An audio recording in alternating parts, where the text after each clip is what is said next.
Hi there, Malcolm here, and this is my 35th Booktube video, and today I'll be doing my June wrap-up. I managed to complete 14 books this month, which is practically everything I said I was going to read in my June TBR video, with the exception of the 2 Star Wars Droids graphic novels. I started one, but that was as far as I got.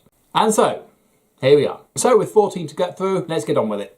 The first book I finished was Bo Peep, Book 5. These are by Roger Kettle and Andrew Christie. And this is a book of collected comic strips, usually found in a newspaper. They chronicle the exploits of the French Foreign Legionnaire Bo Peep and the band of loonies he works with. I'll be reading these to my kids while at my parents' house, and all 3 of us find them really funny. Some good quality, silly humour here. There's nothing really that makes this volume stand out from any of the others. No, there's no plot or anything like that, but just a really enjoyable read. If you were to ever come across one of these, I would definitely say buy it. Next up, I read Bad Monkeys by Matt Ruff.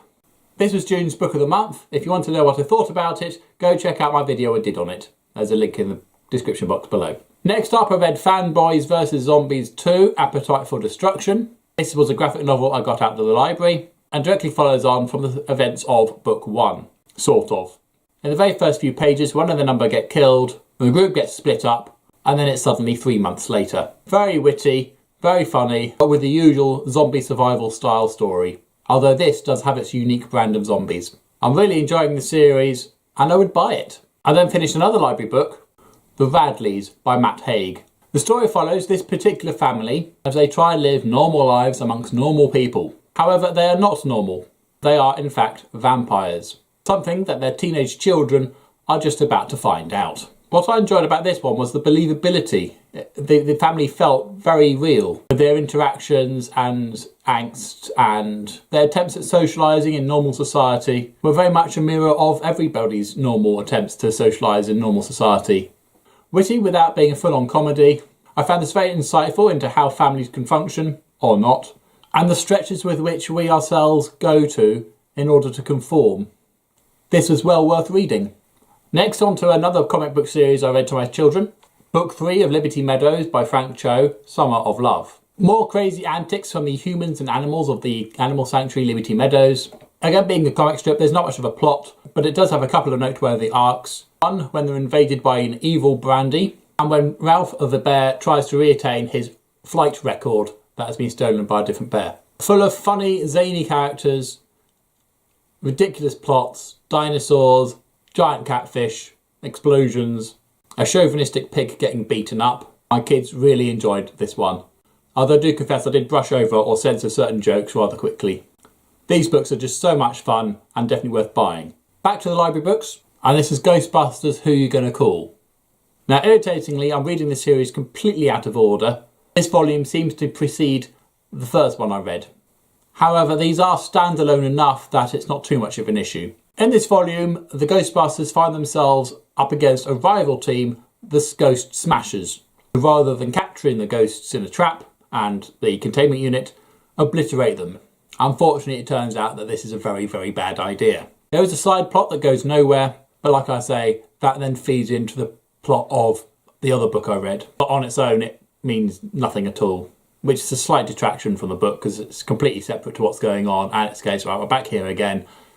And why are we here? Indeed, had I not read it out of order, I'll be seriously wondering why that was even in it. But knowing where it's going to go, it does make sense. So in a way, it's actually beneficial to read them out of order. It's taken me a little while to get used to the crazy artwork in these, and sometimes it is difficult to discern who's who, particularly right at the beginning of the book. But these are very enjoyable and worth reading. Next up, I finally finished reading South Sea Adventure to My Older Child. This is book 2 of the Adventure series by Willard Price.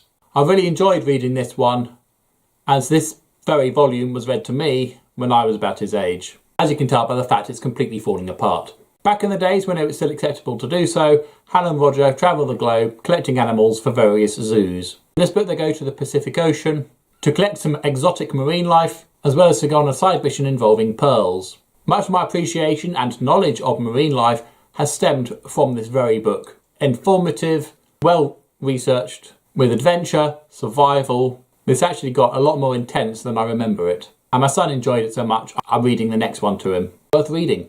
My next book was Ship of Strangers by Bob Shaw. This chronicles the adventures of the ship Sarafand, whose crew have the banal task of mapping uninhabited planets in the known human sphere. This reads like a series of short stories, each one being 2 to 4 chapters in length, as the crew go from one adventure to the next. Certainly the first adventure sucked me into the story, where 6 modules are sent out to map the planet, but 7 come back. Despite each adventure being a few years apart from each other, we do follow one character throughout, a long-time serving individual called Dave Surgener, who's a likeable enough character and someone you can root for in each of the adventures. Not the best Bob Shaw I've read, but still very enjoyable and worth reading. Next up, I finished rereading Congo by Michael Crichton. This was first published in 1980, and technology-wise and geography-wise this is dated a fair bit. However, if you remind yourself of when it was written and for when it was written, this actually acts as quite a nice time capsule. An expedition to the Congo to retrieve some rare blue diamonds ends in disaster and the deaths of all concerned. From the dodgy camera footage they have, it looked like it was the act of some sort of guerrilla. A new expedition is sent, this time with a gorilla who can use sign language, to find out what happened to the first expedition and also to find those blue diamonds. Despite being nearly 40 years old, this adventure is just as good as any of the more recent archaeological type adventure stories, chock full of the race against time, the deadly killer animals, espionage, and ancient ruins that have stood for millennia, which are suddenly going to blow up in the next 5 minutes. I really enjoyed rereading this and kept wondering how they got the movie so wrong. This is no Jurassic Park, but still worth reading. Back to the library with another graphic novel, DC Meets Looney Tunes. This is a collection of hilarious and silly mashups between the DC universe and Looney Tunes, where each encounter is told twice, one in the style of the DC universe and one from the style of the Looney Tunes. So we have the Legion of Superheroes meets Bugs Bunny. In the 2 styles, this story is effectively told twice, which to me was a little bit pointless. And then there was Marvin the Martian meets Martian Manhunter, where the 2 stories were slightly different. And then Wonder Woman meets up with the Tasmanian Devil. The DC story is then followed on by the Looney Tunes story. Then Lobo meets the Roadrunner, in what is probably one of the more clever adaptations. Again, the 2 styles follow on from each other, with Lobo filling Wile E. Coyote's shoes using various items from the Acme department. Jonah Hex meets up with Yosemite Sam, who really is very short. And then finally Batman meets up with Elmer Fudd in a film noir style story, followed up with a good classic, Rabbit Season, Bat Season. Every single one of these was very enjoyable, very funny in lots of different ways. However, I did find it was a little unbalanced in that the DC parts were much bigger than the Looney Tune parts. Batman, for example, has 30 pages for the DC part, but 8 for the Looney Tunes part. What worked really well was how the cartoon characters looked in the more realistic universe. In the Batman story, where a lot of the cartoon characters from Looney Tunes are hanging out and they're all human. At the same time, unmistakably, they're cartoon character. There's so much in it, I would actually buy it. I finished. Fourth and final instalment of The Wind in the Willows and Beyond. Time pressing on. The book chronicles the final chapters of the lives of Badger, Ratty, Mole, Toad, Oddwoods, Toad Hall, and the river itself. Each of the characters have somehow accumulated a younger version of themselves, their own unique personalities and traits. Toad introducing Master Toad to the delights of hiking, Ratty receiving an unexpected visitor, aging Mole having his nephew look after him, with Badger and his grandson. It looks at change. Things can never quite stay the same as they used to be. A lovely story of a gentle country life that left me as a complete wreck, reading and even buying. Next up, Father Christmas's Fake Beard by Terry Pratchett. Third collection of Terry Pratchett's earliest short stories, suitable for younger readers, older readers, and if you are familiar with his Discworld series, you may recognise some of the ideas in this book series. Notably the short story The Computer Who Wrote to Father Christmas.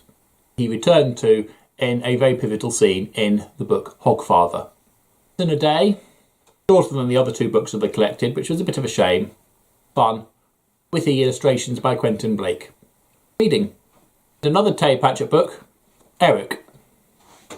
The shortest book in the Discworld series. This time round I actually read the illustrated version to my dad. A young necromancer attempts to summon a demon to grant him 3 wishes.